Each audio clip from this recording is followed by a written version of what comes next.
রান্না করব গরুর গোশ, রসুন, কাঁচামরিচ, পেঁয়াজ, দারচিনি, এলাচ, তেল দিয়ে দিছি। এখন দিয়ে দেব লবণ, স্বাদ মতো লবণ,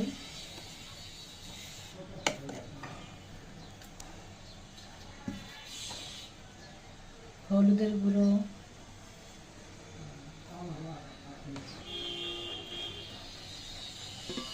মরিচের গুঁড়ো,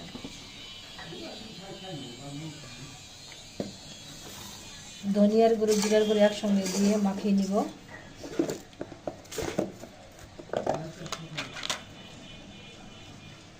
আদা বাটা, রসুন বাটা, হাতের সাহায্যে ভালোভাবে মাখিয়ে নিব।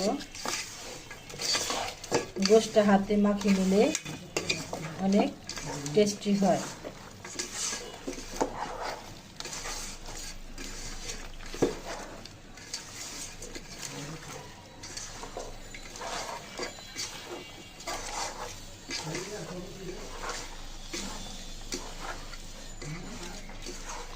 এই তো আমি ভালোভাবে হাতে ওয়াও, কালারটা তো সেই হয়েছে গরুর গোশের, মাশাআল্লাহ।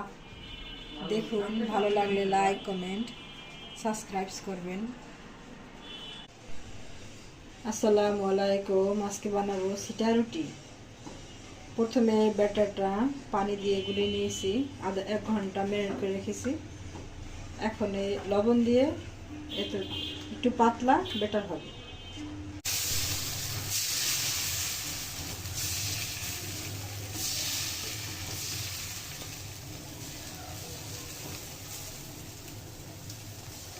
এখন একটু ঢাইকা দিব।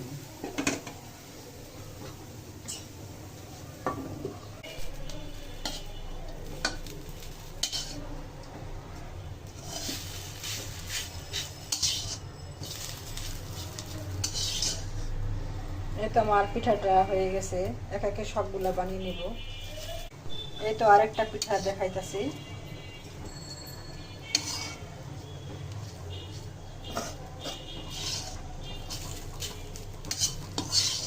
এই তো দেখুন, মাশাআল্লাহ কত সুন্দর হয়েছে। আসসালামু আলাইকুম। আজকে দুপুরের মেনু গরুর মাংস, সাথে আছে সিটা রুটি। সিটা রুটি দেখুন কত সুন্দর, গরুর গোশ দিয়ে ভালো লাগে।